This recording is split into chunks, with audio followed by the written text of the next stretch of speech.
प्यारे बच्चों, आप सभी का बहुत बहुत वेलकम ये ऑनलाइन सोल्यूशन में। कैसे हो? तो मेरी आवाज़ जा रही है?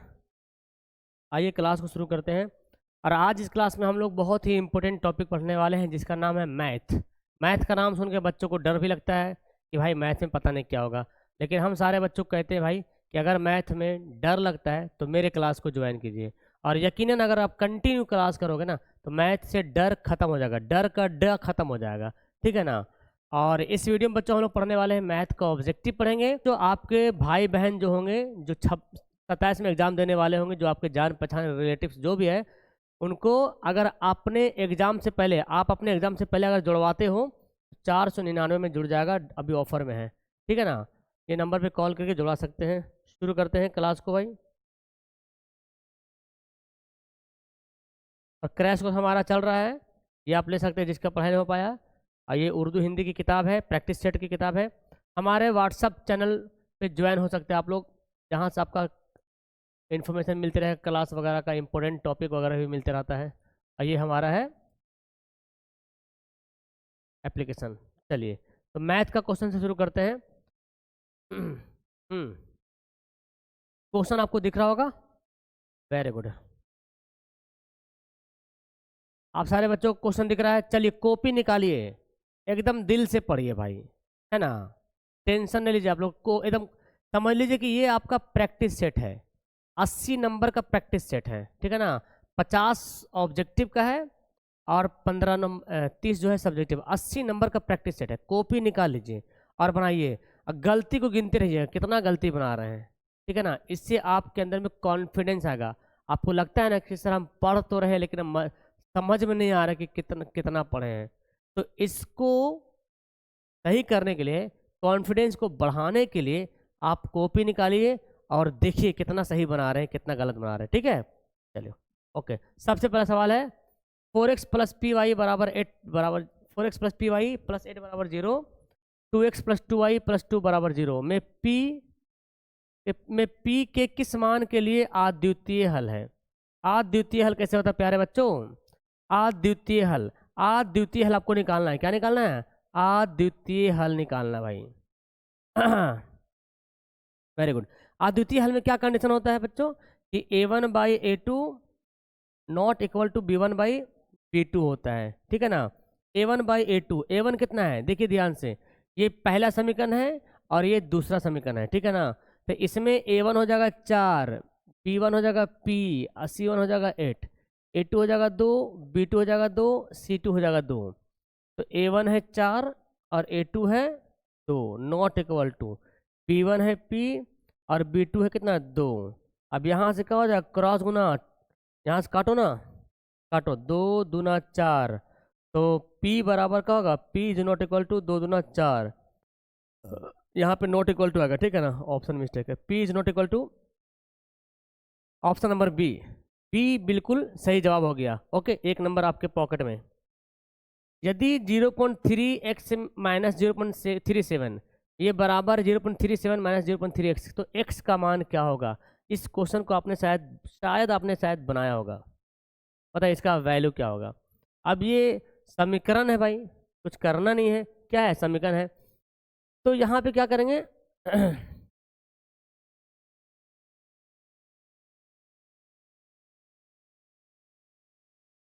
ठीक है, देखिए बनाते हैं। एक्स वाला एक तरफ करते हैं, 0.3x हो जाएगा, ये हो जाएगा माइनस 0.37 हो जाएगा। ठीक है ना? इधर माइनस 0.3 है, ये माइनस का होगा प्लस हो जाएगा 0.37। यहाँ पर देख लो प्यारे बच्चों कितना आ गया। इसको घटाएंगे तो 7 में से 3 घटेगा, गलती घटा रहा हूँ ना, घटाना है ना। 0.3 में से घटेगा 0.37, ऐसे घटेगा, है ना?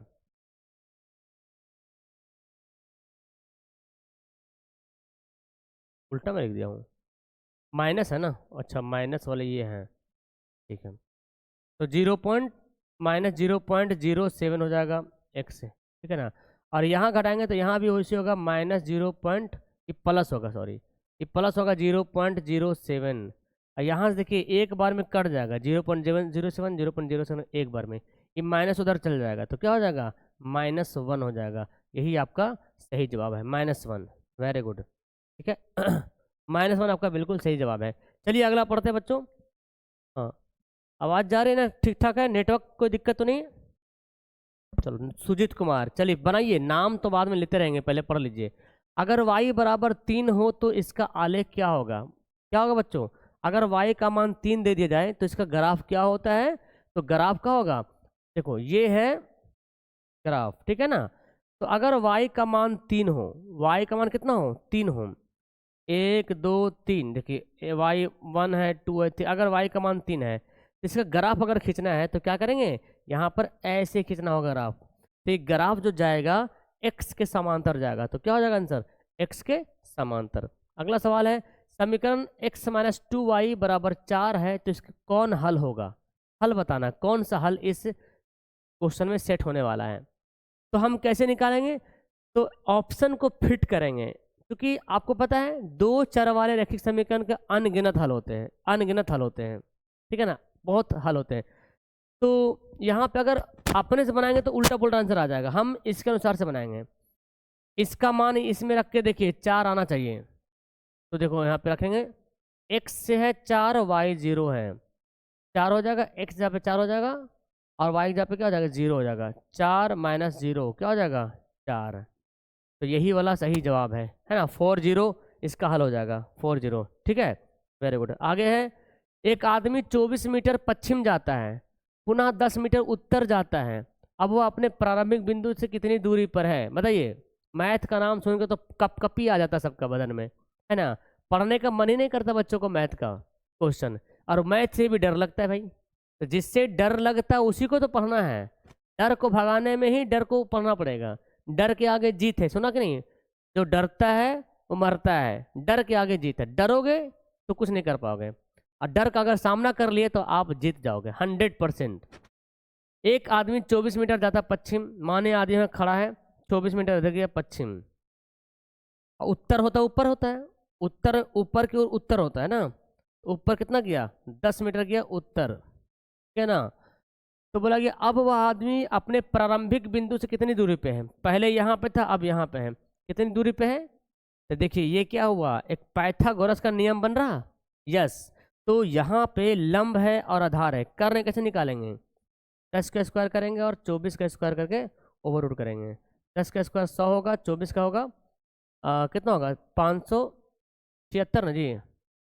तो जाएगा 676, नहीं 400, कितना 24 का कितना होता है? 10 देंगे 100 हो गया, 4 चौक 16, 14 8 9 16,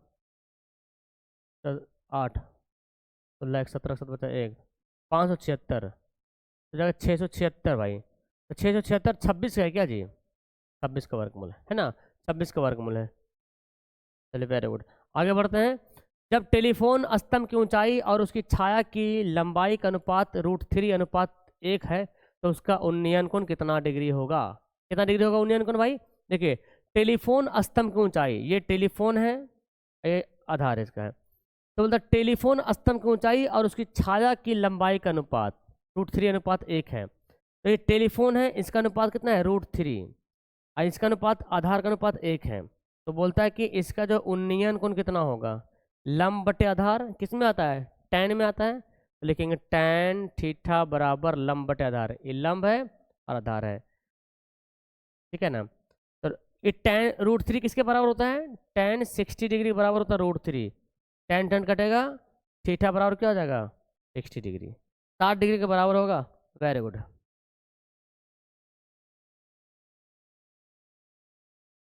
बहुत अच्छा, 60 डिग्री। ओके, आगे बढ़ते हैं।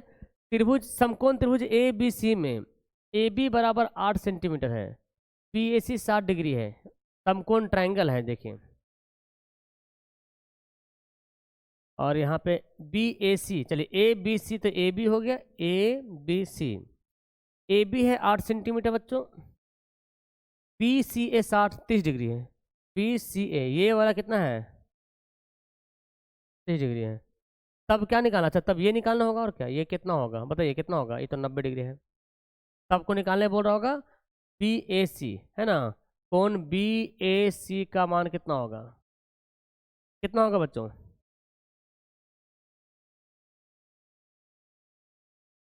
Very good.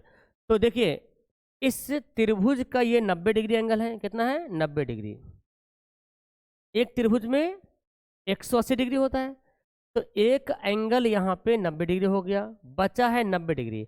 90 डिग्री में ये वाला एंगल मालूम चल गया 30 डिग्री, तो ये कितना होगा, ये 60 होगा। तब ने 60 60 38 90 या 90 180, कितना होगा, ए का मान 60 डिग्री हो जाएगा। नेक्स्ट है 30 मीटर लंबी सीढ़ी एक दीवार पर इस प्रकार लगी है कि उसकी सिरा 15 मीटर ऊंची दीवार के शिखर पहुंचाती है। सीढ़ी जमीन के साथ कितना डिग्री कोण बनाती है। ये दीवार है, ये जमीन है, और यहाँ पे लगा दिया क्या चीज, सीढ़ी लगा, देखिए सीढ़ी लगा दिया, सीढ़ी लगा दिया दीवार में। सीढ़ी ऐसे रहता है, मतलब झुका रहता है ना सीढ़ी, हम ज़्यादा झुका दिए, मान लीजिए झुका हुआ सीढ़ी, ठीक है ना। तो 30 मीटर दीवार है, 30 मीटर ये दीवार है, और 30 मीटर लंबी सीढ़ी है, सॉरी 30 मीटर लंबी सीढ़ी है, 30 मीटर सीढ़ी है लंबी। 30 मीटर लंबी सीढ़ी दीवार पर एक इस प्रकार लगी है कि उसका सिरा 15 मीटर ऊंचे दीवार के शिखर को छूता है, मतलब दीवार के टॉप का छूता है, 15 मीटर ऊंचा दीवार को छूता है। तो सीढ़ी जमीन के साथ कितना डिग्री कोण बनाती है, जमीन के साथ बोल रहा है। देखो कभी कभी क्वेश्चन बोलता है कि दीवार के साथ कितना डिग्री कोण बनाती है, तो जमीन के साथ बोल रहा कि जमीन के साथ कितना कोण बना रही है, जमीन यहाँ पे कितना एंगल बना रही है, यानी कि आपको उन्नयन को निकालना है। लंब और कर्ण किस में आता है, देखिए आधार से मतलब नहीं है, लंब से मतलब है और कर्ण से मतलब है। तो लंब और कर्ण किस में आता है बच्चों, सैन में आता है। सैन कितना डिग्री, थीटा बराबर लंब बटे कर्ण, है ना। लंब है 15, कर्ण है 30, 15 बटे 30, 15 एकम 15, 15 दूना 30। सैन थीटा बराबर हो गया 1/2। अब आप ही बताइए सैन 1/2 कब होता है, सैन 30 डिग्री का मान 1/2 होता है। सैन सन कटेगा, थीटा बराबर 30 डिग्री, क्या हो गया, ठीक है। चलिए वेरी गुड, 30 डिग्री। आगे बढ़ते हैं। प्रथम 5 विषम संख्याओं का माध्य क्या होगा, इसका तो एकदम सिंपल फॉर्मूला भाई। 5 विषम संख्या का माध्य पूछ रहा है, तो 5 बोला तो 5 ही आंसर हो जाएगा, क्या होगा 5 आंसर हो जाएगा। नेक्स्ट है 3 लगातार प्राकृत संख्याओं का माध्य क्या होगा। अगर 3 लगातार प्राकृत संख्या है उसका माध्य क्या होगा, तो बहुत आसान है। माध्य निकालने में क्या करना पड़ता है, जोड़ना पड़ता है। 3 लगातार, 1 और 2 और 3 लगातार है प्राकृत संख्या, 3 लगातार प्राकृत संख्या, ठीक है ना। 1 है, 2 है, 3 है, और इसको करना कितना से भाग करना है, 3 से डिवाइड करना होता है। 3 है ना, 1 2 3, 3 से डिवाइड कर दीजिएगा। 1 2 3 3 6, 6/3 क्या होगा 2। बहुत ही इजी क्वेश्चन है। आगे बढ़ते हैं। देखिए वर्ग अंतराल दिया हुआ है 130 से 150 का वर्ग चिन्ह क्या होता है। आपको यकीन नहीं होगा, इतना हल्का सवाल भी एग्जाम में आता है, बहुत ही ज़्यादा हल्का। अगर आप नहीं पढ़े तो बहुत भारी है, अब पढ़ लिए तो इससे हल्का क्या हो सकता है फिर। देखिए जब भी वर्ग अंतराल दे देगा, बोलेगा वर्ग चिन्ह बताइए, तो ये दोनों को जोड़ के आधा कर देना है बस। 130 + 150 जोड़ दिए, 2 से भाग कर देंगे, 0 हो गया, 5 3 8 हो गया, 280/2, 2 एकम 2, 2 चौका 8, 140, क्या हो गया 140, है ना। बहुत ही आसान। यस, आगे बढ़ते हैं। चरों को आरोही या अवरोही क्रम में रखने पर बीच वाले चर का मान क्या होता है। अगर कोई चर है, कोई डाटा है, कोई संख्या है, उसको सरिया देते हैं, बढ़ते क्रम में चाहे घटते क्रम में, आरोही क्रम में चाहे अवरोही क्रम में, तो जो बीच वाला जो मान आता है उसको बोलते हैं क्या, माध्यिका। क्वेश्चन आएगा तो बता दिया जाएगा। लीजिए क्वेश्चन आ ही गया। अब ये चर दे दिया है, चर है, अब इसकी निकालना माध्यिका।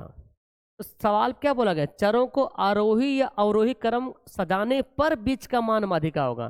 तो पहले इसको आरोही क्रम कर लीजिए, यानी कि बढ़ते क्रम कर लीजिए, असेंडिंग ऑर्डर। तो पहले कौन होगा, 1 होगा, फिर 2 होगा, फिर 3 होगा, फिर 4, फिर 5, फिर 6। अब देखिए बीच में कौन आ रहा है, ध्यान से देखिए जरा, बीच में कौन आएगा, क्या होगा बीच में बताइए। 1 2 3 4 5 6, इसके बीच में क्या होगा, वेरी गुड। तो देखिए 1 2 तो है, 5 6, 2 संख्या इधर, 2 संख्या इधर। अब अगर 3 3 संख्या ले लेंगे तो बीच में कुछ बचेगा जी, नहीं बचेगा ना। अब देखिए बीच में 3 4 है, 3 4 के बीच में क्या होगा, 3 और 4 के बीच में 3.5। और नहीं समझ में आता है तो क्या करेंगे, ये 3 और 4 को जोड़ दीजिए और 2 से भाग कर दीजिए, 7/2, 3.5 क्या होगा, 3.5 हो जाएगा। अर्धगोले के संपूर्ण सतह का क्षेत्रफल होता है, बताइए अर्धगोले के संपूर्ण सतह का क्षेत्रफल क्या होता है। Very good. अर्धगोला पढ़े कि अगर एक गोला है और उसको काट लिया जाए तो जो अर्धगोला बनता है इसका संपूर्ण सतह का क्षेत्रफल क्या होता है, याद कीजिएगा 3 πr² होता है, ऑप्शन ए हो जाएगा। अगर बोलेगा वक्र सतह का क्षेत्रफल क्या होगा, वक्र सतह का क्षेत्रफल तो बोलेंगे 2 πr², लेकिन संपूर्ण बोलेगा तो 3 πr²। दो परिमेय संख्या के बीच अधिकतम कितनी परिमेय संख्या हो सकती है, एकदम आसान। अगर दो परिमेय संख्या है तो उसके बीच अनगिनत परिमेय संख्या हो सकती है, अनलिमिटेड, ठीक है ना। दो परिमेय संख्याओं के बीच कितनी परिमेय संख्या हो सकती है, रिपीट हो गया, अनंत हो जाएगा। निश्चित घटना की प्रायिकता होती है, ये तो बता सकते हैं आप लोग। जो घटना निश्चित होती है हमेशा मतलब उस घटना को घटना एकदम लाजमी है, अनिवार्य है, तो जो निश्चित घटना होगी उसकी प्रायिकता क्या होगी बच्चों, 1 हो जाएगी। ठीक है बाबू, आगे देखिए, यदि अर्धवृत्त का व्यास 14 सेंटीमीटर है तो अर्धवृत्त की परिधि क्या होगी भाई, परिधि निकालना है। बहुत अच्छा। अगर व्यास 14 सेंटीमीटर, देखिए डी कितना हुआ है, डी कितना दिया हुआ है 14 सेंटीमीटर, तो आर कितना होगा 7 सेंटीमीटर। अगर व्यास 14 है तो त्रिज्या आधा होता है। अब बोला कि अर्धवृत्त की परिधि निकालना है, तो आपको पता है परिधि का फॉर्मूला r × π+2 अर्धवृत्त का परिधि होता है। फटाफट बनाइए, जितना स्पीड हम बना रहे हैं। r का मान 7 हो गया, π/7 हो गया, पाई का मान 22/7 हो गया, और ये 2 हो गया।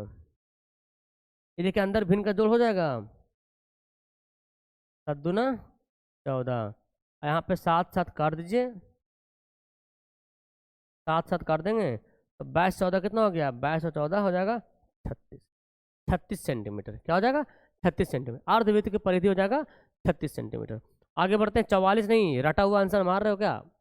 किसी असमित बंटन का माध्य और माध्यक क्रमशः 26.8 29.9 है तो बहुलक क्या होगा, बताइए। माध्य दिया हुआ है 26.8, माध्यिका दिया हुआ है 27.9। तो जब माध्य माध्यिका मालूम हो तो बहुलक निकालना बहुत ही ज़्यादा आसान है। थोड़ा सा आपको फॉर्मूला आना चाहिए। देखिए बहुलक का फॉर्मूला क्या होता है बच्चों, बहुलक का फॉर्मूला होता है 3 गुना माध्यक -2 गुना माध्य, ये होता है बहुलक का फॉर्मूला, ठीक है ना। माध्यक का 3 गुना, माध्यक कितना है 27.9 माध्यक है, और माध्य कितना है 26.8 है। गुणा कीजिए, 9 7 63 के 9 3 27 के साथ बचा 2, 7 21 2 23 के 3 बचा 2, 3 6 2 8, और यहाँ पे 2 8 16 6 बचा 1, 2 6 12 13 3 बचा 1, 2 4 1 5, 7 में 6 घटेगा 1, 3 में से 3 घटेगा 0, अब 5 में 8 में से 3 घटेगा 5 घटेगा 3, 30.1 कितना हो गया 30.1 आया। यस, यही है इसका बहुलक। तो अगर माध्य माध्यिका दिया रहेगा तब, अगर क्वेश्चन में माध्य माध्यिका नहीं दिया रहे तो आपको पहले माध्य निकालना होगा, माध्यिका निकालना पड़ेगा, तब बहुलक का फॉर्मूला बैठाना पड़ेगा। किसी वृत्त के बाह्य बिंदु P से 2 स्पर्श रेखाएं PA PB खींची गई हैं। एक वृत्त है, एक वृत्त है, ठीक है ना, और बाहर से 2 स्पर्श रेखाएं खींची गई हैं। नाम क्या है, PA नाम है और PB नाम है। PA बराबर 6 सेंटीमीटर है, PA का मान दे रहा 6 सेंटीमीटर, तो PB की लंबाई ज्ञात करें, PB की लंबाई ज्ञात करें, ये कितना होगा। तो आपको मालूम होना चाहिए प्यारे बच्चों, आपको मालूम होना चाहिए कि अगर किसी वृत्त के बाहरी बिंदु से स्पर्श रेखा खींची जाए तो दोनों स्पर्श रेखाओं की लंबाई एक जैसा होती है, बराबर होती है, समान होती है। तो अगर ये 6 है तो ये भी क्या हो जाएगा, ये भी 6 सेंटीमीटर हो जाएगा। लेकिन कब आंसर आएगा, है कितना आसान, देखिए कितना आसान है, इसमें कुछ करना पड़ा, खाली बस जानना है आपको कि वृत्त के बाहरी बिंदु से जो स्पर्श रेखा खींचा जाएगा वो दोनों की लंबाई समान होती है। तो ये 6 है तो ये भी 6 होगा। नहीं जानिएगा तो दिक्कत है, और इसको रिवीजन भी करना है। चलिए पहले बताइए 20 में कितना सही बनाए हैं। टोटल 50 क्वेश्चन पढ़ेंगे अभी, ऑब्जेक्टिव फिर सब्जेक्टिव पढ़ेंगे। पहले 20 में बताइए कितना सही बनाए आप लोग। ठीक है, बहुत अच्छा। राजा, प्रीतम, जुल्फिकार, मुकर्रम, अभिषेक, अंजलि, कौनैन, अथर, ठीक है। क्या होगा 20 में कहाँ तक गया आपका परफॉर्मेंस, 15 पार हुआ कि नहीं हुआ, जल्दी बताइए। 20 में 20, चलिए बहुत अच्छा बहुत अच्छा। हाँ 20 में 15 प्लस है ना जी। अभी हम 85 क्वेश्चन पढ़ेंगे भाई 85 क्वेश्चन 50 में आपको बनाना है। जी जी जी, कम से कम 50 में तो 40 पार होना मांगता है। एग्जाम में तो 100 में बनाना है 50, यहाँ पे कम से कम 40 पार कीजिए। ये बताइए 9 सेक स्क्वायर ए माइनस 9 टेन स्क्वायर का मान क्या होगा? क्या होगा? 9 सेक स्क्वायर ए माइनस 9 टेन स्क्वायर है। तो ये तो बहुत आसान एनसीईआरटी का क्वेश्चन दिया हुआ है। 9 लेंगे कॉमन, सेक स्क्वायर ए माइनस टेन स्क्वायर ए, ठीक है बच्चों। सेक स्क्वायर ए माइनस टेन स्क्वायर का फॉर्मूला क्या होता है? 1 होता है भाई। तो 9 एक कम 9 हो जाएगा बच्चों। ये एकदम आसान क्वेश्चन, ठीक है। याद है तब, याद नहीं तो सबसे हार्ड है। किसी बिंदु के अक्ष से दूरी उस बिंदु को क्या कहलाता है? किसी बिंदु, अच्छा यहाँ पे कुछ छूटा हुआ है। किसी बिंदु एक्स अक्ष की दूरी, नहीं वाई अक्ष की दूरी, किसी बिंदु वाई अक्ष से दूरी क्या कहलाता है? वाई अक्ष से दूरी, तो वाई अक्ष से दूरी कहलाएगा एक्स निर्देशांक, और एक्स अक्ष से दूरी वाई निर्देशांक, ठीक है ना। आगे है बच्चों, सबसे छोटी अभाज्य संख्या और सबसे छोटी भाज्य संख्या का मासा कितना होगा? एकदम बनाया हुआ सवाल है, एकदम बना बनाया, जो अपने बहुत बार बनाया है। सबसे छोटी अभाज्य संख्या कितना है बच्चों? सबसे छोटी अभाज्य संख्या है 4। सबसे छोटी भाज्य संख्या 4, अभाज्य संख्या है 2। इसका निकालना हमको क्या? मासा यानी कि एचसीएफ निकालना है। 4 और 2 का एचसीएफ क्या होगा? 2 होगा, ऑप्शन इसका बी।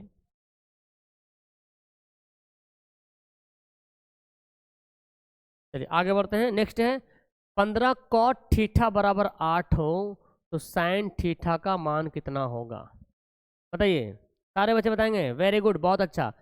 15 कॉट थीटा बराबर 8 दिया है तो साइन थीटा, ऐसा क्वेश्चन आता है एग्जाम में इसी टाइप का, ये चेंज कर देगा। कैसे बनाएंगे बच्चों? देखिए अगर आपने बनाया होगा तो आंसर डायरेक्ट याद होगा आपका। ये 15 गुना आके क्या हो जाएगा? भाग बन जाएगा। कॉट का फॉर्मूला क्या होता है? कॉट का अनुपात क्या होता है? कॉट का अनुपात होता है आधार बटे लंब होता है। तो कर्ण कितना निकलेगा? कर्ण 17 निकलेगा। मालूम है ना 17 कैसे निकालना है? 8 का स्क्वायर 15 का स्क्वायर का रूट करना है जोड़ के। अब निकालना है sine theta. Sine theta, sine बराबर क्या होता है? लंब बटे कर्ण। लंब का मान 15, कर्ण का मान 17, 15 बटे 17। Option number C. एकदम चुटकियों का खेल है भाई, मैथ चुटकियों का खेल है। Cosec 30 degree plus cot 40 degree का मान कितना होगा? 40 डिग्री दिया हुआ है। कॉसेक तो ठीक है, 40 कहाँ से लाएगा भाई? 45 कर लो, ये 45 होगा, 40 नहीं बल्कि 45 करो, क्योंकि कॉट 40 का मान हम लोग पढ़े ही नहीं, वो 12th में पढ़ना आपको है, ठीक है ना। तो यहाँ पे कॉट 45 होगा, ठीक है ना। इसका मान निकालिए। कॉसेक 30 प्लस कॉट 45 का मान कितना होगा? कॉसेक 30 प्लस कॉट 45, ठीक है, इसका मान निकालना होगा। ओके, तो कॉसेक 30 का मान कितना होता है? कॉसेक 30 का मान होता है बच्चों 2, और कॉट 45 का मान होता है 1। जोड़ेंगे कितना होगा? 3। समझो तो पानी है, नहीं तो पहाड़ है। क्या समझो? समझ लिया तो पानी है, पानी पानी जैसा है, और नहीं समझा तो पहाड़ जैसा है ना। त्रिभुज का क्षेत्रफल ज्ञात कीजिए जिसके शीर्ष से दिया हुआ है। इसका भी आपको आंसर मालूम होगा, ठीक है ना, क्योंकि ऐसा क्वेश्चन आपने बनाया है। और हल्का वाला भी पूछता है एग्जाम में, ऑब्जेक्टिव में हल्का वाला ही आता है, सब्जेक्टिव में थोड़ा देता है करने के लिए।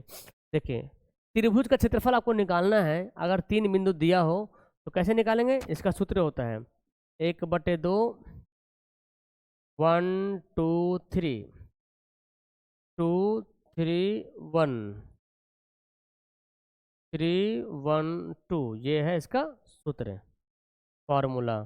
एक बात देखिए, ये x1 y1, x2 y2, x3 y3, थोड़ा गौर कीजिए ऑप्शन पे। x2 0 है, अगर x2 की जगह पे हम 0 बैठाएंगे तो ये 0 हो जाएगा। x3 0 है, अगर 0 बैठाएंगे तो ये गोल हो जाएगा पूरा। तो उसका कहानी ख़त्म। अब बचा केवल इसका। x1 कितना है? -4 है। y2 कितना है? 3 है। और y3 कितना है? 0 है। 4 तिया का हो जाएगा 12, -12। तो माइनस यहाँ पे लिया नहीं जाएगा, ठीक है ना, क्योंकि क्षेत्रफल प्लस में आता है कभी भी। 6 सेंटीमीटर क्या हो जाएगा? ऐसा क्वेश्चन जब भी पूछा ऑब्जेक्टिव में इसका आंसर 6 ही आया। अरे 12 लगा रहे हो सुहाड़ा हो जाएगा तुम्हारा। वाई अक्ष पर स्थित किसी बिंदु का निर्देशांक कितना होता है? अगर वाई अक्ष पर कोई बिंदु है उसका निर्देशांक कितना होगा? क्या होगा? वाई अक्ष पर किसी बिंदु का निर्देशांक क्या होगा? अगर बिंदु वाई पर है, बिंदु अगर वाई पर, सुनो ध्यान से बच्चों, एक्स है वाई है, अगर बिंदु वाई अक्ष पर है, कहीं पर भी रहेगा, वाई अक्ष पर कहीं पर भी रहेगा, तो एक्स का नियामक क्या होगा? एक्स हो जाएगा 0, ठीक है ना। तब अगर निर्देशांक लिखना है तो कैसे लिखेंगे? तो एक्स तो 0 है, देखो यहाँ तो भाई सब, जब भी कोई बिंदु लिखते हैं, ये भी मालूम है ना, जब भी कोई बिंदु लिखते हैं तो पहले एक्स होता है, बाद में वाई होता है। बिंदु में पहले एक्स होगा, हर हाल में पहले एक्स आएगा, चाहे 0 का है ना हो, पहले एक्स आएगा। तो ये अगर वाई अक्ष पर बिंदु होगा तो एक्स 0 होगा, तो ये तो वाई गलत लिखा हुआ है, एक्स 0 है तो वाई तो 0 नहीं है, वाई तो है भाई, तो यहाँ पर होगा 0 वाई, ठीक है। अगर एक्स पे रहेगा तो एक्स 0 होगा। कौन बहुपद नहीं है? पहचानिए, बहुपद कौन नहीं है? ये देखिए रूट में है, तो जो चर मान रूट में रहेगा उसको बहुपद नहीं बोलेंगे, ठीक है ना। अगर चर मान, ये चर है, चर मान का पावर माइनस में हो, बटा में हो, माइनस में हो, माइनस में पावर रहे या पावर बटा में रहे या रूट में रहे या ऐसे रहे, इस फॉर्मेट में अगर कुछ दिख जाएगा ना कहीं पर भी, देखो यहाँ पे हमको दिख रहा है, ये बहुपद नहीं है, बाकी सब बहुपद है। ओके, आगे क्वेश्चन कहता है शून्यक 2 8 वाले बहुपद की संख्या होगी। अगर 2 शून्यक हमको मालूम हो चल जाए, अगर 2 शून्यक हमें मालूम हो जाए तो हम कितना बहुपद बना सकते हैं? 2 शून्यक से अनगिनत बहुपद हम ज्ञात कर सकते हैं, ठीक है। त्रिघात समीकरण का व्यापक रूप क्या होता है बच्चों? क्या होता है? जिस समीकरण का 3 घात होता है उसको त्रिघात कहते हैं। 3 घात किसमें है? ओ भाई साहब, ऑप्शन नहीं दिया हुआ है ना, नहीं द्विघात है यार, हम त्रिघात पढ़ लिए। द्विघात बहुपद में 2 घात होना चाहिए, तो इसका व्यापक रूप होता है ax² + bx + c, ये होता है द्विघात बहुपद। देखिए अल्फा बीटा द्विघात समीकरण का मूल दिया हुआ है, ये है गुणन द्विघात समीकरण के मूल अल्फा बीटा हो, तो 1/α + 1/β का मान कितना होगा, ये आपसे पूछ रहा है। अगर द्विघात समीकरण x² + x - 2 = 0 हो तो 1/α + 1/β का मान कितना होगा? क्या होगा बच्चों? मान, इसका फॉर्मूला मालूम है? इसका फॉर्मूला क्या होता है? -b/c होता है। डायरेक्ट फॉर्मूला याद कीजिए ऑब्जेक्टिव के लिए, डायरेक्ट फॉर्मूला -b/c। याद नहीं होगा, बनाते बनाते याद होता है, ठीक है। b का मान कितना है? x से b है ना, तो x से कितना से गुना हो रहा है? 1 से गुना हो रहा, और c है -2, तो माइनस माइनस काट देंगे, प्लस हो जाएगा 1/2 प्लस 1/2। क्या टॉपर प्राइस क्या है भाई यार? तुम प्राइस के पीछे पड़े हुए हो, कुछ नहीं होने वाला तुम्हारा, समझ में आ गया। सार में अंतर क्या है? सार में अंतर क्या है? तुम पढ़ाई कर रहे हो टॉपर के लिए गजब लड़का है यार आज तुमने साबित कर दिया कि बच्चा जो है लालच के लिए पढ़ता है ना। स्टूडेंट समाज में जो है शर्मनाक की बात है ये वाली, कि तुम प्राइज की बात कर रहे हो, ठीक है ना। आज स्टूडेंट समाज जो है शर्मसार हो गया है आपकी वजह से।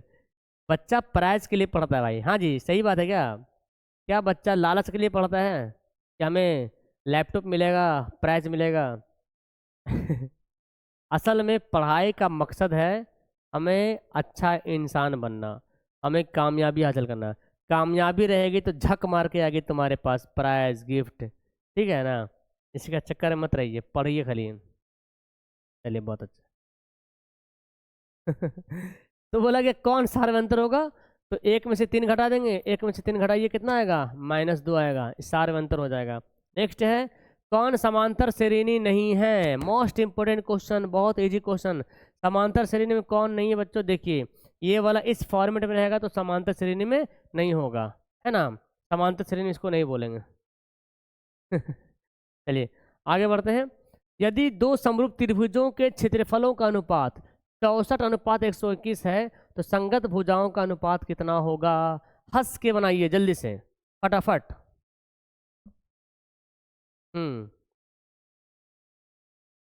जब तुम कामयाब हो जाओगे ना, तो गिफ्ट प्राइज ये कोई मायना नहीं इसका, है ना, कोई इसका वैल्यू नहीं है, वो अपने आप आ जाएगी, इसका मत छोड़िए। अगर दिमाग में सोच के पढ़िएगा कि हमको ये मिलेगा लालच के तौर पे, तब पढ़ाई का मकसद ही नहीं है भाई, है ना। और जब नहीं मिलेगा तब बहुत अपसेट होइएगा। इसलिए सीखने के गर्जोगारा से पढ़िए कि हमको सीखना है, हमको हासिल करना है, कुछ सक्सेस पाना है, तो अपने आप आएगा भाई, है ना। तो संगत भुजाओं का अनुपात कितना होगा? संगत भुजाओं का अनुपात क्या होगा? तो क्या करेंगे, 64 का वर्गमूल कर लीजिएगा, 121 का वर्गमूल कर लीजिएगा। 64 का 8 होगा, 121 का 11 हो जाएगा, 8 11, ऑप्शन ए हो जाएगा। नेक्स्ट है, सूर्य का उन्नयन कोण जब किसी सीधी खड़े खंभे की छाया और उसकी लंबा ऊंचाई बराबर हो। जब कोई खंभा और ऊंचाई, खंभा की ऊंचाई और छाया की लंबाई अगर बराबर होगा, तो उन्नयन कोण कितना होगा? 45 डिग्री होगा। ठीक है। नेक्स्ट बच्चों, यदि सूर्य का उन्नयन कोण 60 डिग्री है, तब 30 मीटर लंबी छाया बनाने वाली उदग्र मीनार की ऊंचाई कितनी होगी? चलिए जल्दी बनाइए फटाफट। तो उन्नयन कोण दिया हुआ 60 डिग्री, ये है इसकी हाइट। ठीक है, उन्नयन कोण कितना है? 60 डिग्री इसका उन्नयन कोण है। 30 मीटर लंबी छाया बनाने वाले 30 मीटर लंबी छाया बनाने वाले मीनार की ऊंचाई क्या होगा? ये हाइट कितना होगा? तो देखिए, लंब नहीं मालूम, आधार दिया हुआ है, लंब आधार के बनाएंगे। tan 60 डिग्री लंब आधार, लंब है h, आधार है 30, tan 60 का मान √3 होता है, h/30, h का मान हो जाएगा 30√3, 30√3 मीटर, 30√3 मीटर हो जाएगा h का मान। ठीक है ना। आगे बढ़ते हैं। एक वृत्त पर कितनी स्पर्श रेखाएं खींची जा सकती है? एक वृत्त पर कितनी स्पर्श रेखाएं खींची जा सकती हैं? अगर देखा जाए, अगर एक वृत्त बनाया जाए तो इस पे अगर स्पर्श रेखा खींचे तो भाई एगो, क्योंकि स्पर्श रेखा एक ही बिंदु पे खिंचाता है ना। यहाँ भी खींच सकते हैं, यहाँ भी खींच सकते हैं, यहाँ भी खींच सकते हैं, यहाँ भी खींच सकते हैं, यहाँ भी खींच सकते हैं, ठीक है ना, यहाँ भी खींच सकते हैं।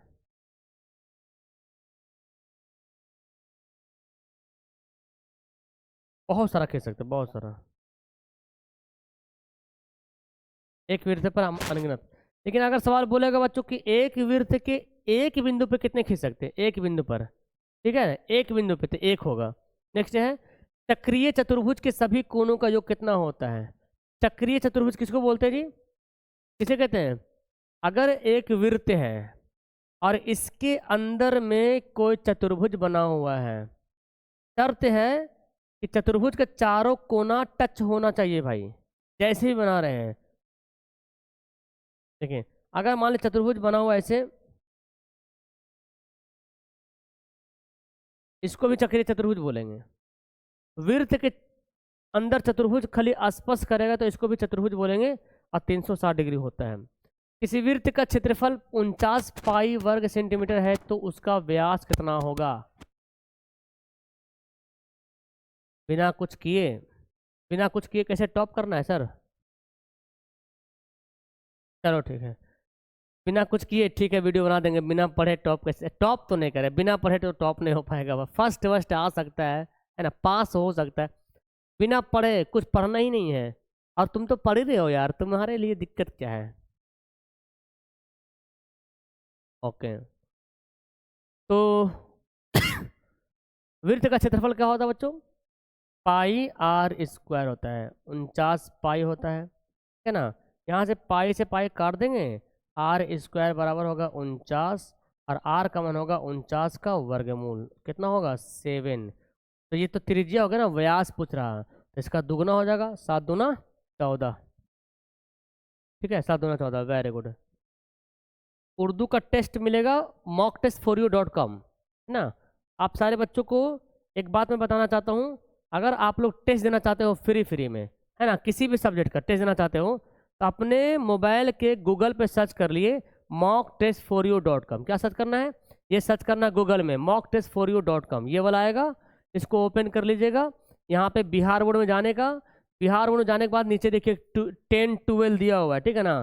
तो 10 वाला बच्चा 10 में जाएगा, 12th वाला बच्चा 12th में जाएगा, ठीक है ना। सबका टेस्ट डाला हुआ है, जाके टेस्ट दीजिएगा खुद से। नेक्स्ट हो गया, इसका आंसर हो गया। चलिए आगे बढ़ते हैं। अर्धवृत्त, ये क्या हो गया भाई, 39 के बाद 40 ना होगा, 40 होगा, 40 होगा। अर्धवृत्त का परिमाप कितना होगा, जहां वृत्त की त्रिज्या आर है, तो फॉर्मूले ही पूछ रहा है ना। R into pi plus two, r into pi plus two, या टू पाई आर और 2r भी लिख सकते हैं इसको। किसी घन का किनारा 6 सेंटीमीटर है, तो क्षेत्रफल क्या होगा। बहुत ही ज़्यादा नॉर्मल क्वेश्चन, एकदम आसान क्वेश्चन। 50 में 50 तो बनना चाहिए भाई आज की क्लास में, है ना। घन का किनारा 6 सेंटीमीटर है, तो उसका क्षेत्रफल क्या होगा। घन का क्षेत्रफल का फॉर्मूला होता है बच्चों 6 इंटू ए स्क्वायर। ए का मान कितना हो जाएगा, 6 हो जाएगा, 6 का स्क्वायर, 6 का स्क्वायर 36, 36 छक 216, है ना। नेक्स्ट है, शंकु का संपूर्ण पृष्ठ का क्षेत्रफल क्या होता है। शंकु का संपूर्ण पृष्ठ का क्षेत्रफल क्या होता है, बताइए। Very good. शंकु का संपूर्ण पृष्ठ का क्षेत्रफल देखिए pi r into l plus r. अगर बोलेगा वक्र पृष्ठ का क्षेत्रफल बोलेगा बच्चों, वक्र पृष्ठ का क्षेत्रफल बोलेगा तो बोलेंगे पाई आर एल। अगर बोलेगा इसका आयतन निकालिए, शंकु का आयतन, तो 1/3 पाई आर स्क्वायर एच, ठीक है। माध्य का मान निकालना है ना, माध्य दिया हुआ है 4 5 9 11, x का माध्य 7 है, तो x का मान क्या होगा बताइए, x का मान कितना होगा।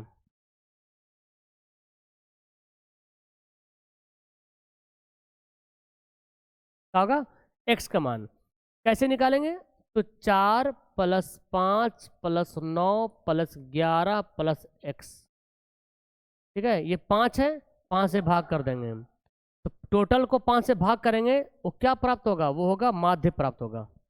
माध्य ही तो है।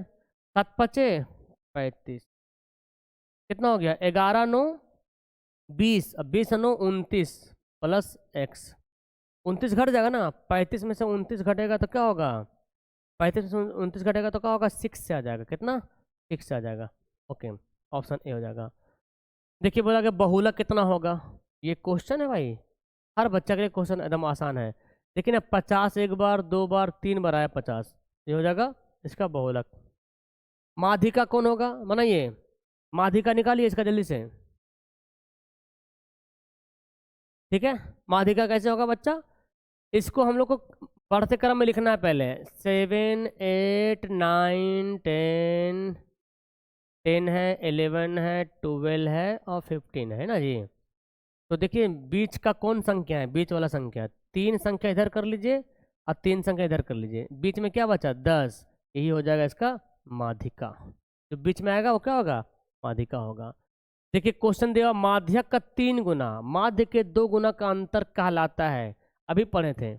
माध्य का 3 गुना, माध्यक का 3 गुना और माध्य का 2 गुना का अगर बीच में घटाव कर दें, अंतर कर दें, तो उसको क्या बोलेंगे, उसको बोलेंगे बहुलक। नेक्स्ट है, प्रथम 5 विषम संख्याओं का माध्य क्या होगा। प्रथम 5